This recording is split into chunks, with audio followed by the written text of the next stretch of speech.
Ladies and gentlemen, good afternoon. We are here joined by Mr. Markus Ferber, a member of the European Parliament for the CSU and the EPP group, and chairman of the Hanns-Seidel-Stiftung, to discuss one of the most interesting topics, in my opinion, the European agenda nowadays, looking at the German elections in a few months, whether Germany will remain a soft power champion or if something will drastically change in the post-Merkel era. Mr. Ferber, thank you very much for being with us at the Delphi Economic Forum. I have to thank you, and thanks for the opportunity for this discussion. Let me just start with your prediction, because we have a very volatile political scene, as it seems, in Germany at this point. Am I correct to assume that there are no certainties, there are no reassurances for the post-Merkel era? The number one is that we will have again 6 political groups in the Deutsche Bundestag, in the national parliament, which means coalition building will be more difficult than it was in the past. When I grew up and made my first political steps, we had 3 parties in our parliament. Now we have the double.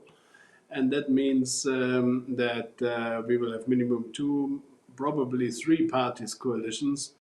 And out of that, of course, it will be more problematic to build a government than it was in the past. That is a general view. In details, of course, we have a strong green movement, and the green movement, even if I look to European Parliament, is a very German movement. The Green Group is really occupied by German Greens. Around about 40% of MEPs in the Green Group come from one member state. And that shows that it's really a German movement.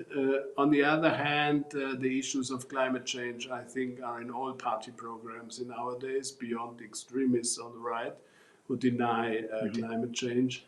That means it has left this green approach and is coming to the center of our society, though every party will address it.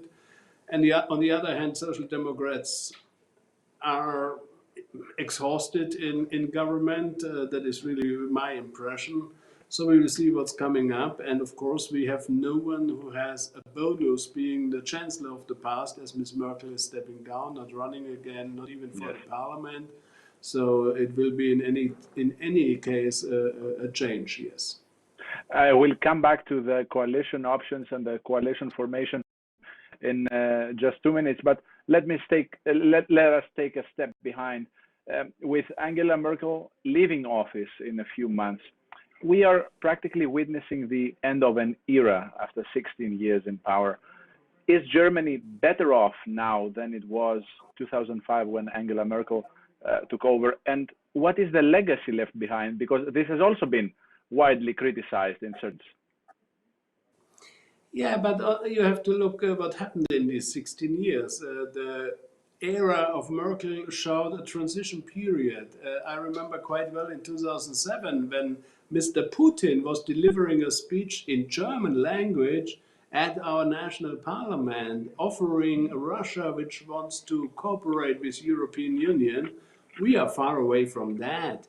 If you look what happened after 2008 and 2009, where we had this huge economic crisis, and then we had 2015, the refugee crisis, and now we are confronted with the COVID pandemic. It shows that these Merkel times haven't been the great times to do easy things. It was really from problem to problem. On the other hand, she managed it perfectly. And if you see the growth rates, the going down of unemployment rates before COVID pandemic, really she was able to deliver good services to the people beyond all these circumstances, where I think when she started, the environment, the political environment globally was more attractive and more positive than it is today. We are confronted with a lot of challenges which no one had on the agenda before. And therefore, she was really a good manager to bring this German economy and the German people throughout these very, very challenging times.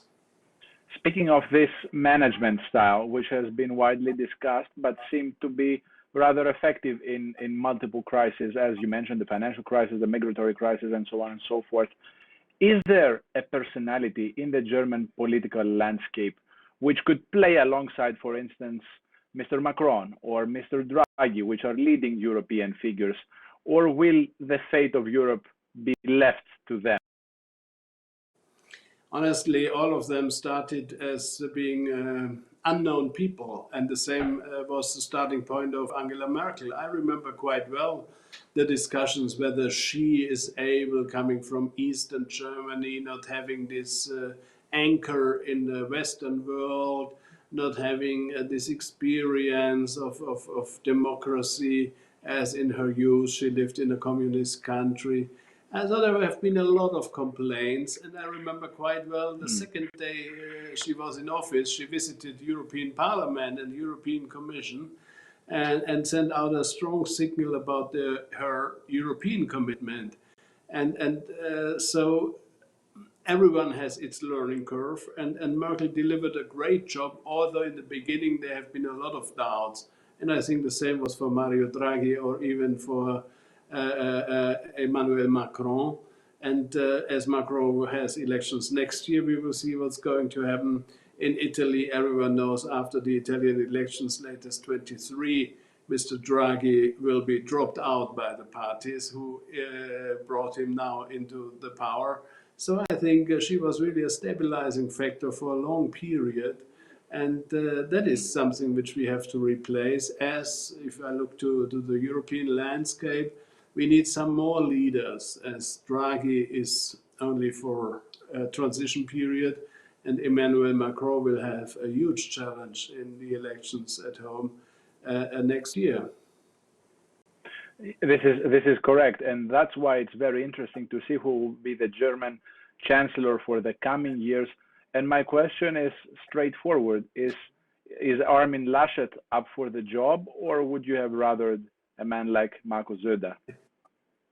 Yeah, coming from the CSU, you don't have to ask me. Of course, I would have appreciated to have Markus Söder, as he is showing a wonderful performance at the moment as the Prime Minister of Bavaria. On the other hand, Armin Laschet does a great job as Prime Minister of North Rhine-Westphalia. So we are number one in economics, they are number two in economics, they are number one in size, population.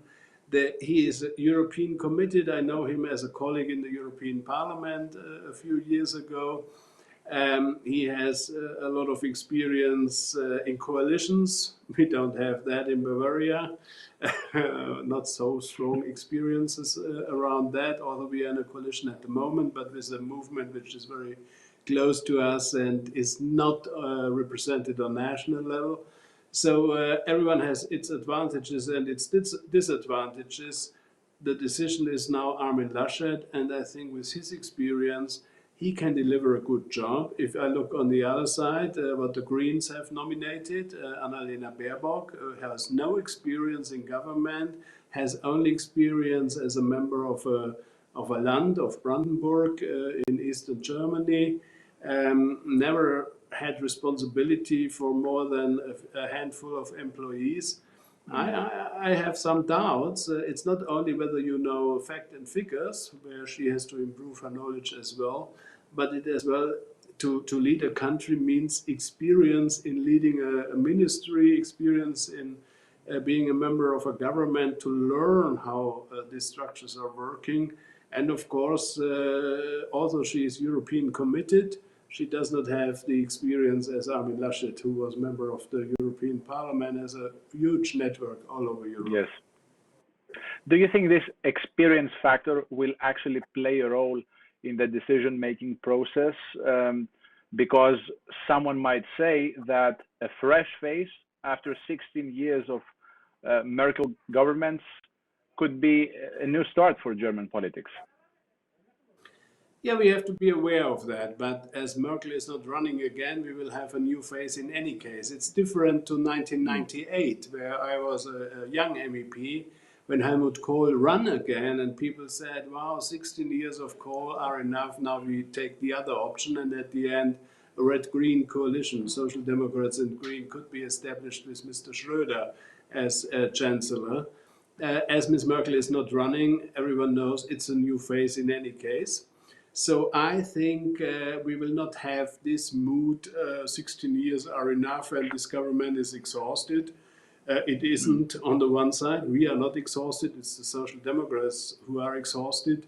And the number two is, at the end, people will decide by facts and figures. What does it mean for my pocket? What does it mean for my job? What does it mean for my personal environment? And therefore, a policy which is only linked to bans and educational approach that we behave better as part of the environment, I think will not be the big message. On the other hand, we Germans know only with our partners in Europe and in NATO we can play a role in the world. So Europe will be in the center of the next 4 years government's approach. And therefore, it's good that Ms. Baerbock speaks very good English, but that's not enough. Mr. Laschet speaks as well French. Of course. Let me come back to coalition building, because this will be extremely interesting in the post-election period. Germany, we said, has been a soft power for many years without a strong military presence. It has established itself as a leading European country, but it only had, it mainly had two-party coalitions. Now that you said it, we might be faced up with a three-party coalition, and most, for instance, parties that have never governed together on a Bundesebene, on a federal level. How functioning can such a scheme be? We have some experience now on a regional level. In some lenders, we have already coalitions between three parties, even four. So we have a strong experience with a lot of coalitions in between. And all these experiences show there is a possibility, if everyone understands, you have to compromise. And that will be the main challenge for the Green Party, as at the moment they are not used to that, on national level to compromise. And number two, you have a common goal to achieve. If electorate gives you this homework to find together, you have to find together.